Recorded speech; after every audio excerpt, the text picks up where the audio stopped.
Welcome back to another Crusty Cravings video. I'm Hannah and I'm a sourdough microbaker and educator based in Fort Myers, Florida. I'm the owner of Crusty Cravings. I've been sharing about sourdough on my platforms for over a year, and I thought it was time to do a pop quiz and test my audience to see who's actually paying attention in class. So yesterday, I put a series of questions, true or false statements, and facts about sourdough on my stories to see who's actually retaining what I am sharing. Today we're going to go through those results and the why behind those true or false statements and explain a little bit more about sourdough science so that hopefully you can improve the quality of your bread and sourdough baked goods. Question number 1, your starter is active and ready to use when it has doubled in size, true or false? Now these results are going to go live after the polls close, after it's been 24 hours, but right now we're about 18 hours in, and I'm very disappointed at these results. Only 55% of people got this correct. It is false. Your starter doubling in size is one indicator that your starter could be potentially ready to bake with, but it is not the only sign that your starter is at peak. Most starters would double in size, but there are some very active starters that would double, triple, quadruple, or even continue to rise past that quadrupling stage. Your starter is at peak and ready to use and has the highest concentration of wild yeast and activity when it is at peak. And that is not just when it has doubled in size. What you're looking for is that it should have at least doubled in size, but again, it could either double, triple, quadruple, or even continue to grow past that point. What you're looking for is that it has reached peak activity, where it has domed on the top, it has started to slightly concave. You will see that it dimples around the surface. There's going to be tons of bubbles and just general activity. If you tap it on the counter slightly, it will concave just slightly and it will start to fall. You want to use your starter at that point because it has the best pH. You will see the highest concentration of yeast activity, and your bulk fermentation is going to go by the fastest, and the quality of your bread and just the strength of your dough is going to be so much better if you're using your starter at peak. I do know plenty of people who use it way past peak and have good results, but I would be worried about inconsistent results, and that is why I use my starter when it has reached peak. Question 2, your dough is ready to shape when it is no longer sticky to the touch, true or false? Again, this was surprising to me because I talk about this very often, that you're not just looking for stickiness as the only indicator that your dough is ready to shape. Only 45% of people got this correct and said false. If you've been following me for a while, you know that I follow the dough temping method by Tom from the Sourdough Journey. He has his free website for you to access and you can look at all of his experiments. And I also pair that with the aliquot method, which is where I'm taking a sample size of my dough so that I can better visualize the percentage rise of my dough during bulk fermentation. As you know, I'm a bulk baker and there are so many factors to consider when you are baking in bulk or if you're just making 1 or 2 loaves. One thing that is a common misconception is that your dough should double in size during bulk fermentation. That is not always true. What I'm looking for is that I target a certain percentage rise based off of the dough's temperature, and that could be anywhere from 30 to 50% for me. And then I shape it and I put it in the fridge to cold proof overnight for 12 to 24 hours. With the dough temping method, it says that warmer dough will ferment a lot faster than cooler dough. If you're working in a very cold environment, your dough could take a lot longer to ferment. It could even rise up to 150% of the original mass. Stickiness is often used as a way to indicate that bulk fermentation is complete, and I always say that it's one of the signs to consider, but it is not based off of your dough being ready to shape. It is more based around gluten development That could happen a lot earlier in the process if you are mixing with a stand mixer or a commercial mixer versus hand mixing. And so people often misinterpret that as being that their dough is ready to shape. It takes longer for your dough to become less sticky when you are hand mixing and when you're doing gentle stretch and folds to strengthen your dough. And by the fourth set of stretch and folds, you might find that your dough is less sticky, but this is directly in correlation to gluten development versus your dough being ready to actually shape. There are other signs to consider. Your dough should be pillowy, jiggly, pulling from the sides, which is a stickiness indicator. You should see that it's risen 30 to 100% of the original mass, depending on the dough temperature, and it should fall fairly cleanly out of the bowl, but that is not the only indicator. You're looking for so many other signs. You should use so many other methods to predict if bulk fermentation is complete. If your dough is a little bit sticky during shaping, that could be totally normal, and it could just be a sign that your gluten has not developed well enough and you didn't strengthen your dough enough during mixing and stretch and folds versus it being a bulk fermentation issue. So just keep that in mind. 3, this one always gets people really triggered, but you can ask Parker over at Basil and Bloom. He gets a lot of hate comments because of this topic. Maintaining a huge starter isn't necessary even for bulk bakers. True or false? I was proud of a lot of you. 90% of people got this correct. It is true. You do not need to maintain a huge amount of starter. One thing about sourdough starter that's really cool is it will always multiply. So if you are taking 1 gram of starter and you're feeding it 10 grams of flour and 10 grams of water, you will get 21 grams of sourdough starter at the end of it. It will always grow in volume and will always increase if you are feeding it a ratio. Ratios are really, really handy, especially when you're wanting to take a very small amount of starter and multiply it and create a giant amount of starter for a bulk dough day. For example, I typically feed with a 1 to 10 to 10 ratio, which is 1 part starter, 10 parts flour, 10 parts water, and it typically takes 12 hours for that to peak in my house. So I could take as little as 20 grams of starter and feed it a 1 to 10 to 10 ratio to make a bigger amount of starter to make all of my recipes. I'm typically starting with around 250 grams and multiplying that to get what I need for a dough day, but it's all around ratios. Smaller ratios take a lot less time to completely peak.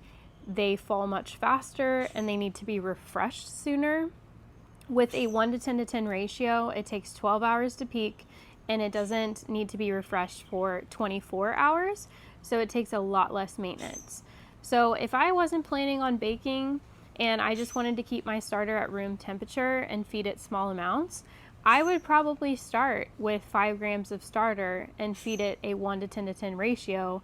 So I'm not wasting an excess of flour and water to maintain my starter at room temperature. I do discard and I save that discard for recipes. I make scones, cookies, muffins weekly with it. And when I'm putting my starter in the fridge, it's typically at peak activity and super healthy, and it stays active in the fridge for a few days. So my starter doesn't typically become acidic in the fridge unless I'm leaving it in there for a prolonged period. So what I would say is keep a very small amount of starter, like 5 to 10 grams, and feed it with a higher ratio so that you have to feed it less often and you can keep it happy for a lot longer. With a 1 to 1 to 1 ratio, it typically falls a lot faster and becomes acidic a lot faster. Next, the statement is all bread is bad for you because carbs are carbs. True or false?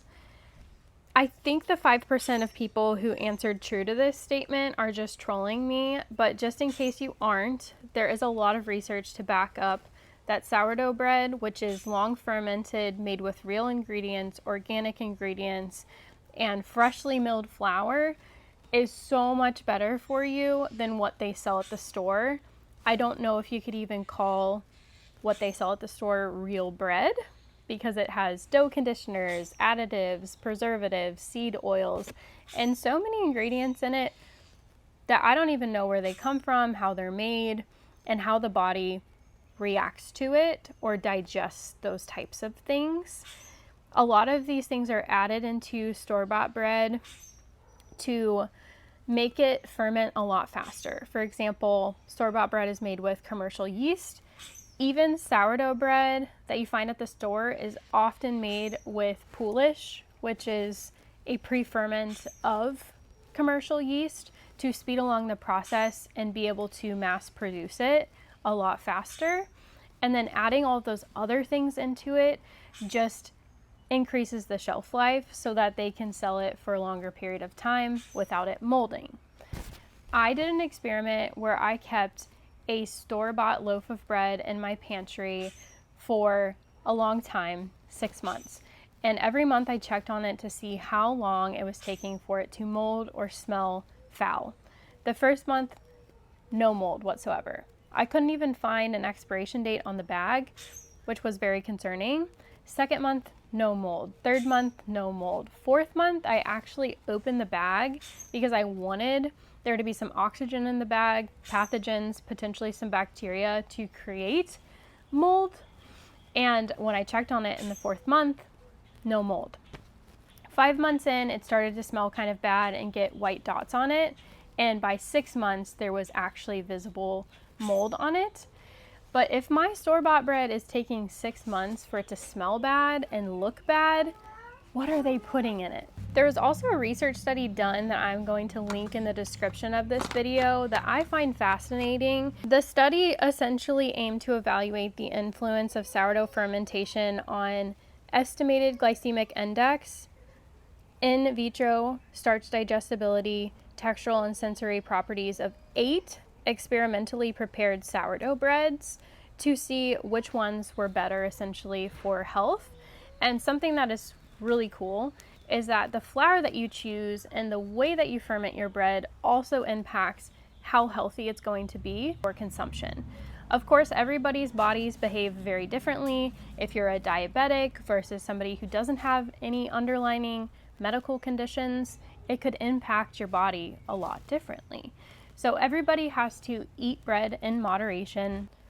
Of course, you have to do what works for you, and you shouldn't be eating an entire loaf of sourdough bread every day. But if you are eating it in balance with other healthy foods for you, it could be considered a health food and a very low glycemic index. So it's worth looking into that article if you want to hear more about how different flour types and different fermentation methods affect how your body reacts to bread. If you are not completely convinced by that, here's just a few more reasons why sourdough bread is superior and not all carbs are the same. Improved digestion, 2, enhanced nutrient absorption, 3, lower glycemic index, 4, it supports gut health, 5, potential for reduced gluten sensitivity, 6, richer in nutrients. There's a lot of research to back these claims up, and all you have to do is do a quick Google search, but I will link the article in the description. This was a fun one. I asked which is the easiest flour to work with for beginners, and I gave 4 options: bread flour, all-purpose flour, rye flour, or spelt flour. I will tell you that only 2 and 1% guessed rye or spelt, and that's definitely not the easiest flour to work with for beginners. They are a little bit more challenging, less elastic, they don't absorb water the same way, and ultimately just take a lot more effort to build gluten and strengthen the dough. So it would be easier to work with an all-purpose flour or bread flour when you're first starting. It depends on the type of flour, of course, and the brand and how it's milled, but typically bread flour is going to be the easiest to work with for beginners for a few reasons. The first is that it has a higher protein content.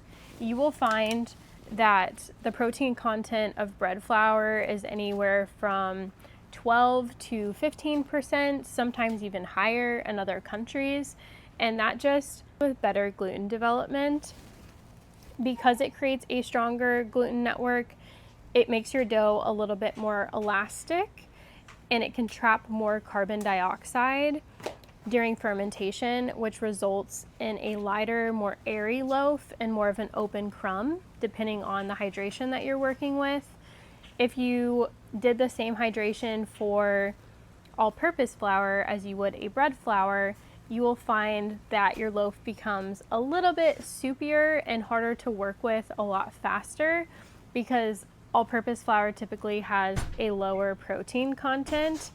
I do work with an all-purpose flour from Costco that just happens to have a higher protein content. It's 11.5, 11.7% protein, and it is borderline with a bread flour, making it easier to work with. But those flours are going to create more of an elastic dough versus working with a rye, a spelt, a freshly milled flour. Whole wheat even soaks in so much more water, and it would be considered a little bit harder to work with because you have to hydrate it so much to get the right look, feel, and consistency, taste, and texture of bread that you're looking for. You can only make bread with sourdough starter, true or false? I'm surprised that even 6% of people said true, since I share so much about all the things that you can make with sourdough starter. You can make just about any baked good that requires leavening with sourdough starter. Of course, the recipe has to change and you have to adjust it just slightly for sourdough-based recipes, but you can use sourdough starter as a replacement of commercial yeast and long ferment it to get the results that you're looking for. I do sourdough cinnamon rolls, sourdough English muffins, sourdough sandwich bread, you name it. I'm making everything with sourdough starter. I do not use commercial yeast. Every flour changes the taste, texture, and consistency of your bread, true or false? Only 2% of people got this wrong. Only 8 people voted that it was false. It is absolutely true. Like I already said, every flour has a different protein content. Every flour is milled differently. Every flour can handle a different hydration. And every flour will have a different taste, texture, and consistency, and you cannot just use the same recipe with all different kinds of flour. Often you have to adjust the hydration or the amount of starter that you're using in the recipe to get the results that you're looking for. For example, rye flour and spelt flour notoriously has more of a tight crumb because of the way that it is milled, and it can handle a lot more water.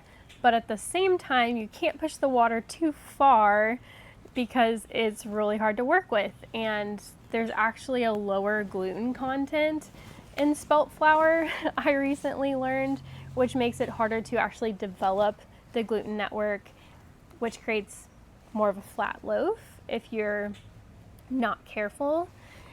So just something to consider. Your dough is ready to shape when it has doubled in size, true or false? I knew that a lot of people would get this wrong, but it is false. Like I mentioned earlier, I follow the sourdough journey for the dough temping method, and I also use the aliquot method in partnership with Tom's Charts to really target a different percentage rise based off of my dough's temperature. Not all dough needs to double in size. If you were to let 80 Fahrenheit dough double in size, you would over ferment your dough so easily. It can take upwards of 10 hours for your dough to cool in the fridge and come down to a point where it just slowly is fermenting. So if you are targeting 100% rise on the counter before the fridge with a warm dough temperature, that is a recipe for over fermenting. If you put your starter in the fridge, it will kill it, true or false? So many people got this correct. It is false.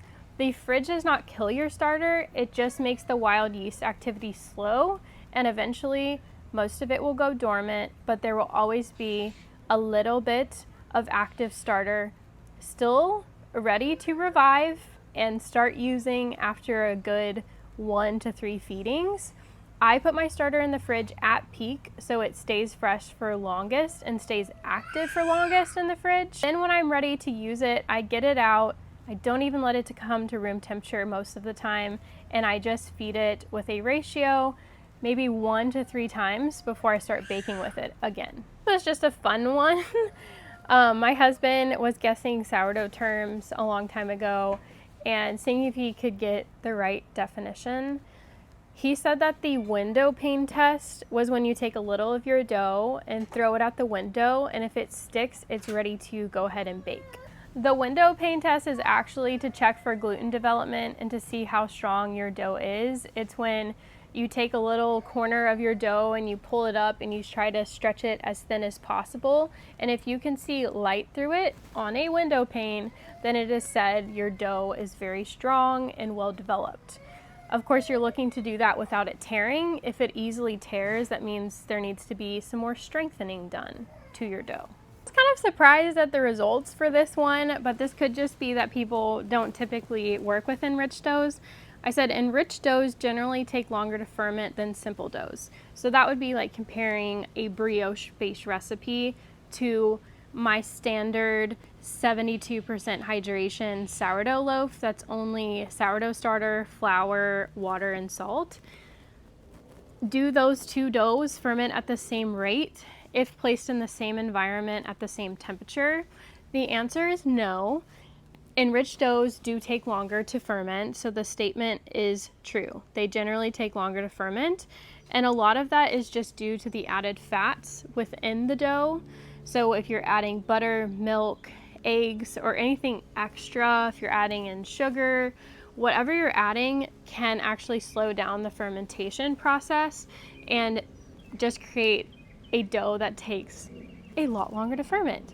That's why I always joke that cinnamon rolls take 7 days to ferment, because I can leave my dough on the counter all day in the same environment as my regular dough, and my sourdough only takes maybe like 4 hours to ferment, maybe 5, and all of my enriched doughs typically take anywhere from 7 to 10 hours to ferment before I do a shape and a cold proof. So just keep that in mind.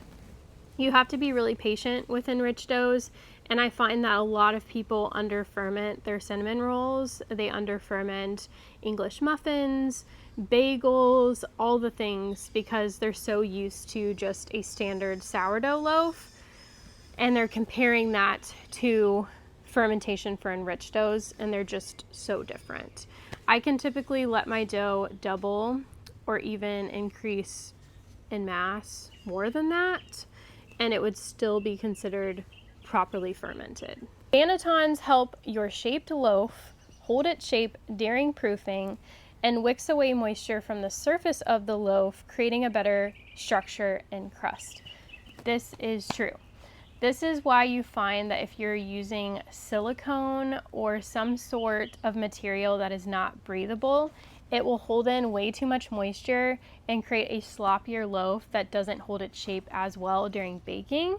If you're using a wooden or rattan banneton, it is going to wick away some of that moisture from the surface of the loaf and dry it out just slightly so that it really holds that shape during baking.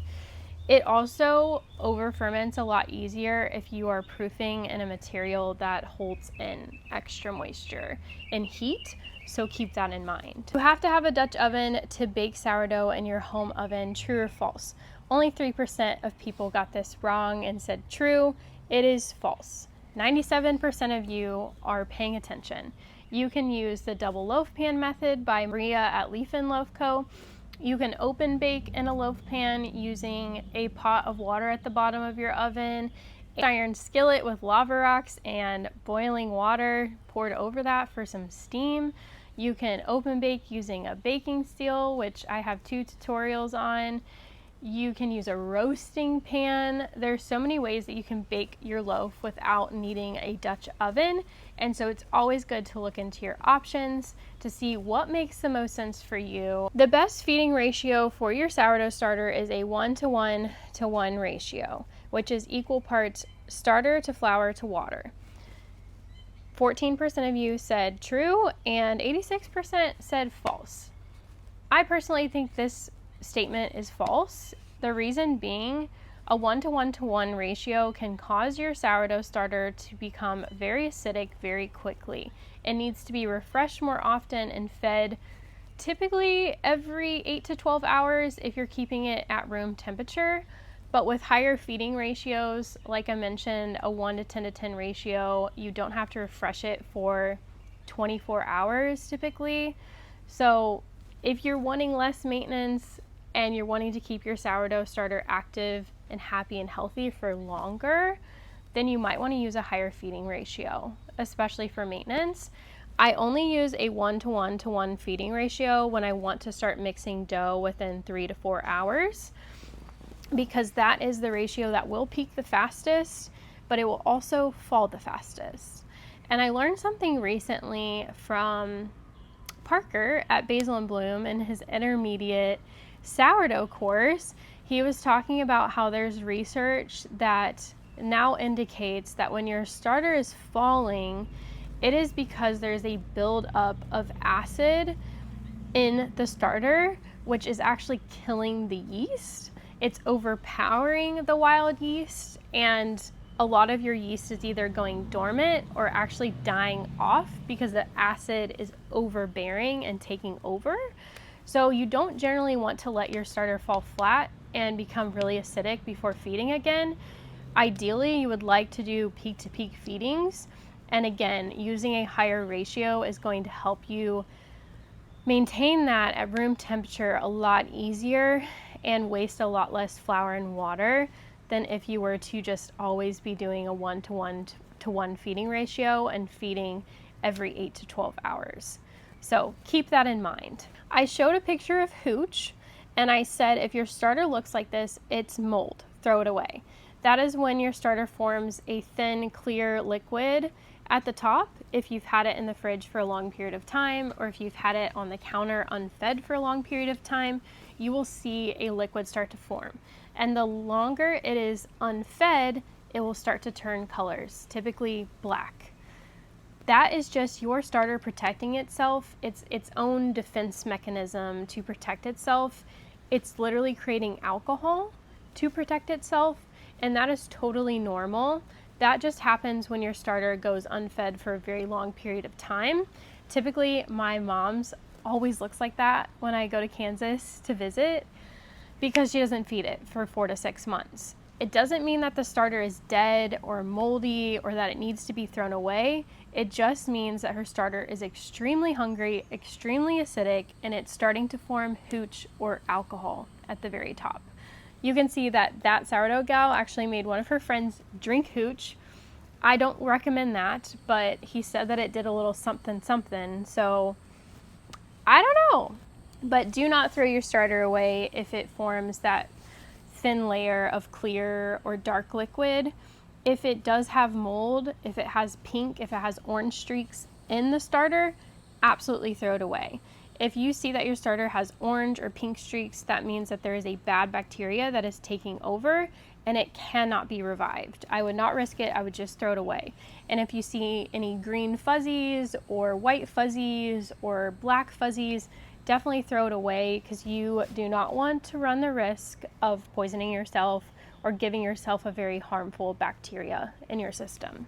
And that concludes our sourdough pop quiz. I hope a lot of you passed. It seems like a lot of you did, but for those of you who got a lot of these answers wrong, this is going to be a very helpful video for you. I hope this improves your bread and gets you making amazing sourdough bread. Thank you so much for watching and supporting this channel, and I can't wait to see you next time.